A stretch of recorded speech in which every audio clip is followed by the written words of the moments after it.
you guys are very funny.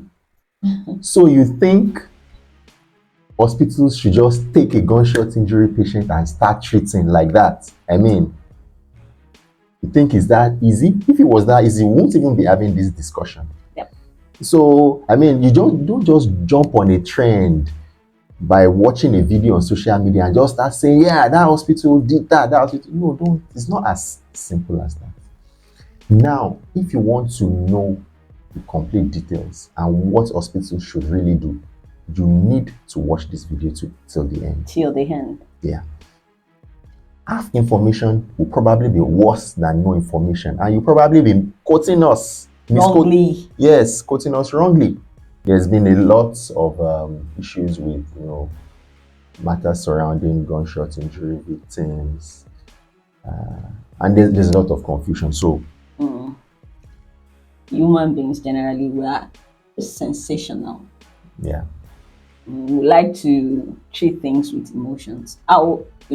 Gunshot injury is something that is very controversial, especially when it comes to police reporting before treatment starts, or you should just start treatment before you get a police report and all of that. There are also issues about who pays for the treatment. This is someone who is not my patient being brought to my hospital, who pays for the resources that I'm going to use for the treatment of the patient. Now, let's start with police report issues. So what's a police report? A police report is an official documentation done at a police station of an incident, in this case, a gunshot injury, which is stated by the Nigerian law that any gunshot injury must be reported to the nearest police station as soon as possible. Now, having said this, does it mean that when a gunshot injury patient comes to the hospital and needs treatment urgently, treatment should be denied? What do you think? I'm a surgeon, so I've been involved in treatment of many types of gunshot injuries. And you should understand that as a surgeon, I don't even want to be bothered by police reports. I mean, so I don't think you just want. I just want to do my job. The patient comes, gunshot injury. I want to treat. I want to take that patient to theater, treat that patient, and that's what happens in an ideal world. In an ideal world, when the patient has a gunshot injury, everybody must be ready to save the life of that patient, right from you standing by the roadside. You must bring that patient immediately to the hospital. But let me ask you, if you see a patient with gunshot injury by the roadside, will you bring the patient immediately to the hospital? What are you going to be thinking? You're going to be thinking, if I carry this man now, they will say I'm the one. So you see, it's not an ideal world.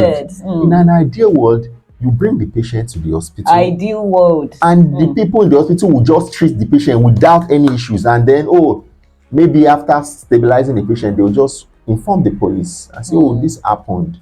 That's ideal, but many times it's not ideal. These things are not ideal. So now, let's examine the laws guiding our responses to this patient. The one that we've had for several years now is the Guns and Firearms Act. And basically, the summary of that act as relates to this topic that we're discussing is that every occurrence of a gunshot injury must be reported. So in fact, in the earlier parts of the act talk about accidental discharge from policemen and all those things must be reported. So even if there's an accidental discharge by a policeman, it must be reported. If there's a gunshot injury or a suspected gunshot injury, it must be reported. Why do you think it's like that? Yes. And just before I get to that, the extra is that if it is not reported, you will be said to be aiding and abetting a crime. A crime. And how would they say, as pertains to hospitals, if you treat, you take care, or you administer drugs to any patient with a suspected gunshot injury and you do not inform the police, you are at the risk of being jailed 5 years in prison. Yeah. Let's get this right. Every case of gunshot injury, according to law, should be reported. Now, there was a modification in 2017, and that was because there was a need for it. Yes, there was a lot of, innocent victims, Yes, yes. taken to the hospital, and the hospital is Yes, delaying, saying bring a police report first, Yeah. and people have lost their lives in the process. Yeah. So the extra law now has to do with the care of victims of gunshot injuries act. So that's the act that talks about the care of victims of gunshot injury.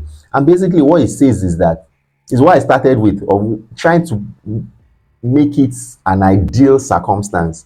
It says that everybody, whether you're a security agency, you're a civilian, everybody should do everything that is necessary to preserve the life of anybody that has a gunshot injury.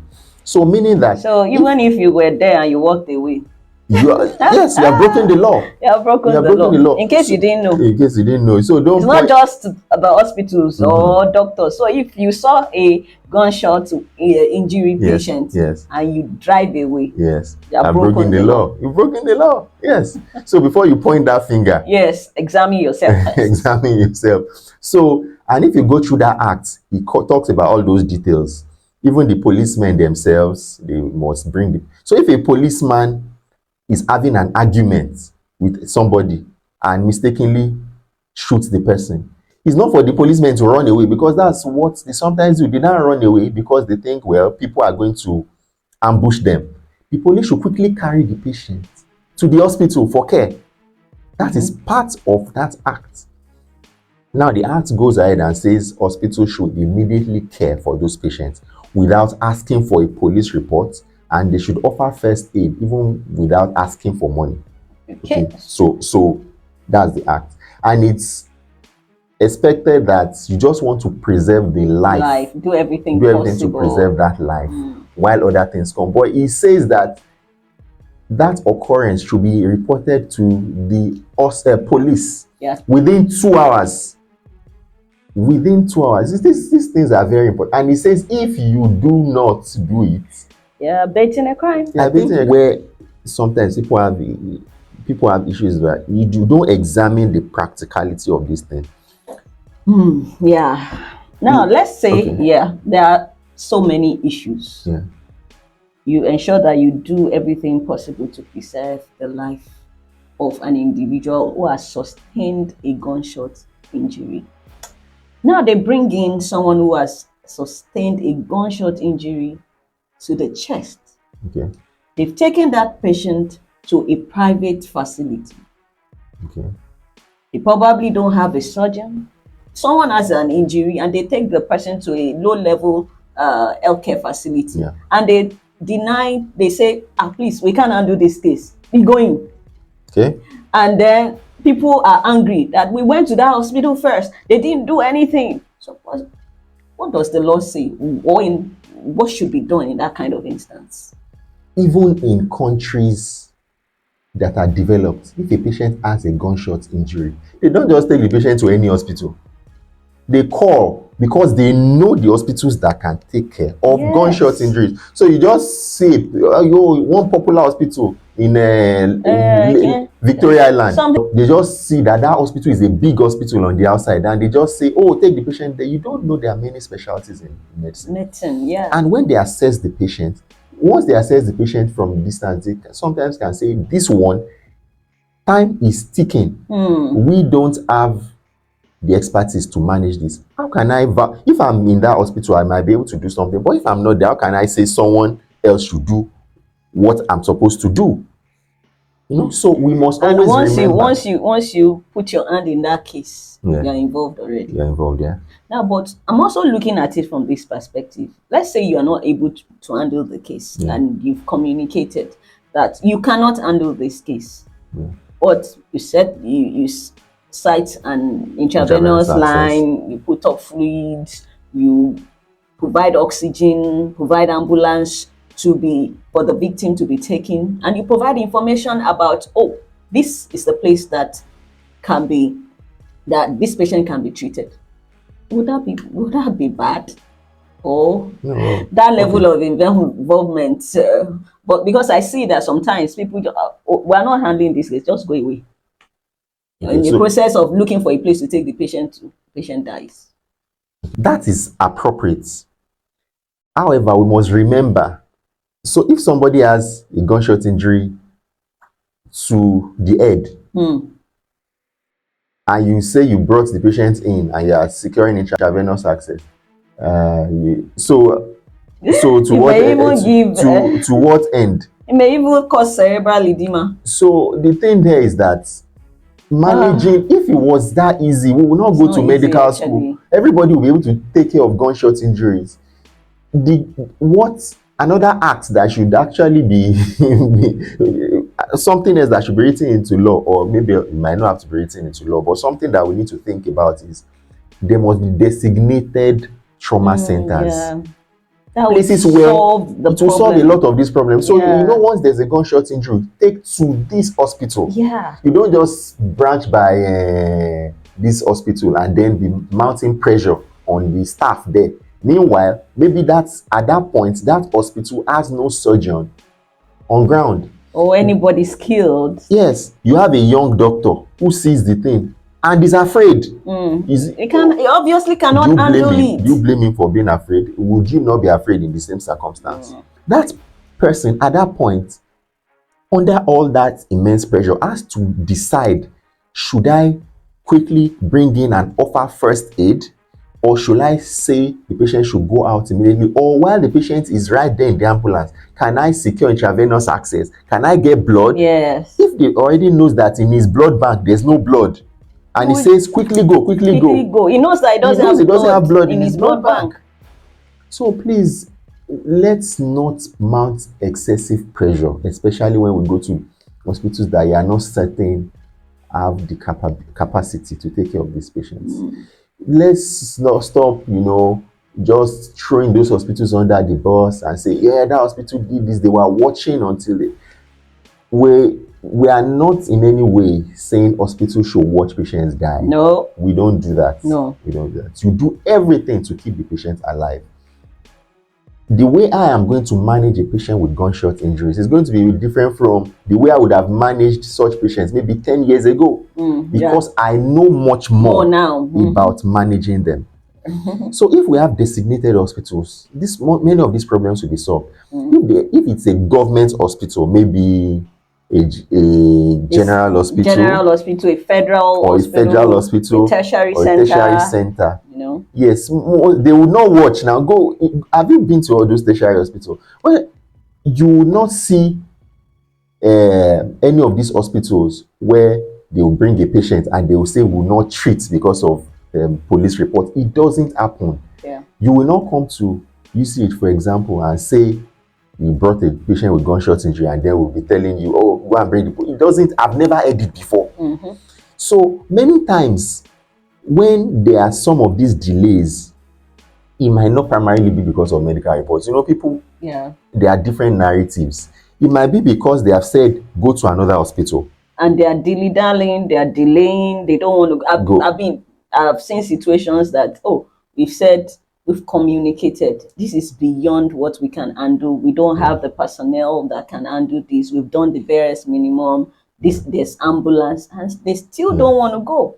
Or it's a situation where the person that brought the patient is not even related to the victim, and the person is looking at it like, how do I proceed from here? This person is not related to me. What's my business in all of this? Do you understand such circumstances and scenarios? Now, how do we solve most of these problems? Not everything, but at least we should have a guide. And this guide involves everybody. So let's start from the hospital. Since we've said a lot about other people, then we'll go back to them. Hospitals should be aware that they must offer emergency care to victims of gunshot injuries immediately. So the patient comes, assess that patient as you will assess any other patient, maybe with road traffic accidents, injuries, assess them in me. Exact. So if a patient comes with a road traffic accident and you would admit the patient for initial resuscitation before referring, the same thing should apply to a gunshot injury. So if that patient comes in and you say, oh, this patient is in shock, needs blood, I have blood in my blood bank, let's quickly secure access, give some blood, give IV fluids, and refer. Without asking for money. Without asking for money, yes. Initially, without asking for money.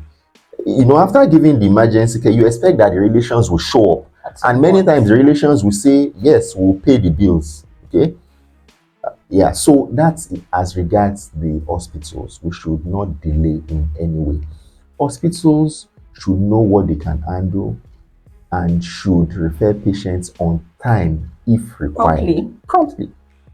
Having communicated, yes. Communication is also very essential. It's communication. The people that brought the patient, anybody, they must be able to tell that this is the reason we are being referred in clear terms. Yeah.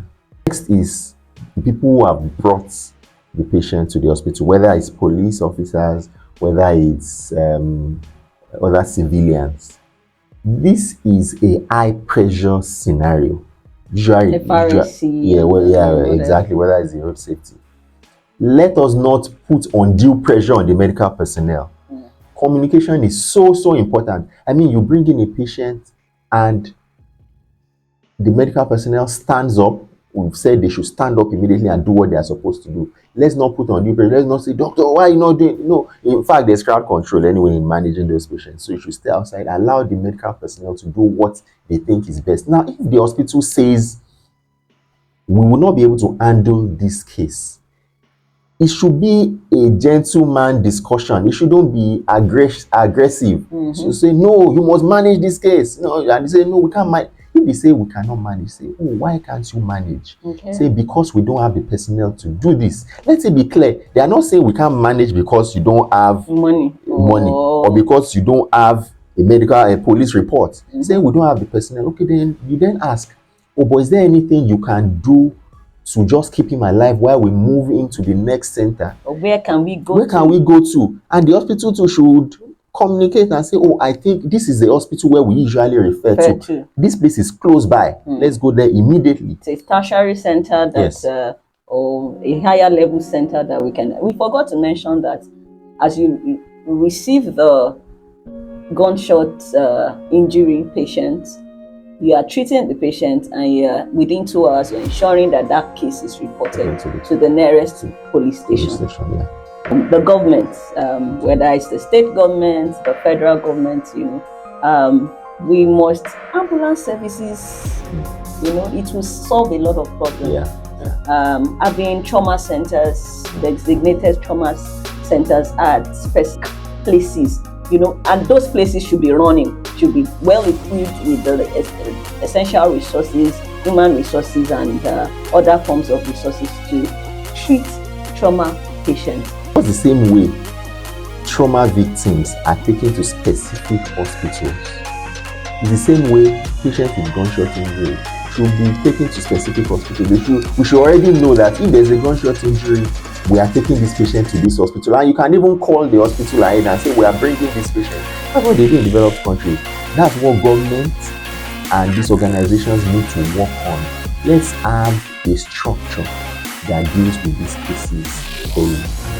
To the police, now, one thing that can help passers-by to want to help, whether it's any form of trauma, whether gunshots or road accidents, is one main thing is the fear of the crime being pinned on them.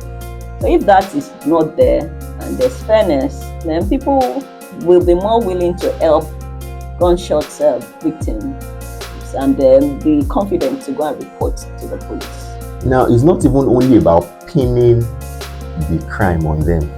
It's sometimes has to do with the making the scenario or the circumstance difficult. If I know that once I report to the police and I write a statement within 10 minutes, I'm out of the place, I can go back to work, I can do what I'm supposed to do. But if they will keep calling me and be saying, oh, if you don't come now, then this may happen, then it's already stressful for me. Yeah. I know the police actually have those guidelines to make things easy. Please, let's continue to ensure that every police officer adheres to those things. And then everybody is going to be happy. Everybody is, usually people are helpful. I mean, you don't see a child crossing the road and falls down and everybody is going to be looking at them. Is there a law that says you must go and help the child? But people will immediately stand up and help the child. So it's supposed to be the same. We are supposed to be helpful. We are supposed to do everything within our means. So please, everybody who is guilty of disobeying the law at whatever levels, let's make adjustments. All right, I hope you found this video very informative, and so please do well to like, share, comment, click on the notification bell so that when we drop new videos, you'll be alerted. This is Dr. Dami Med TV. Thank you for watching.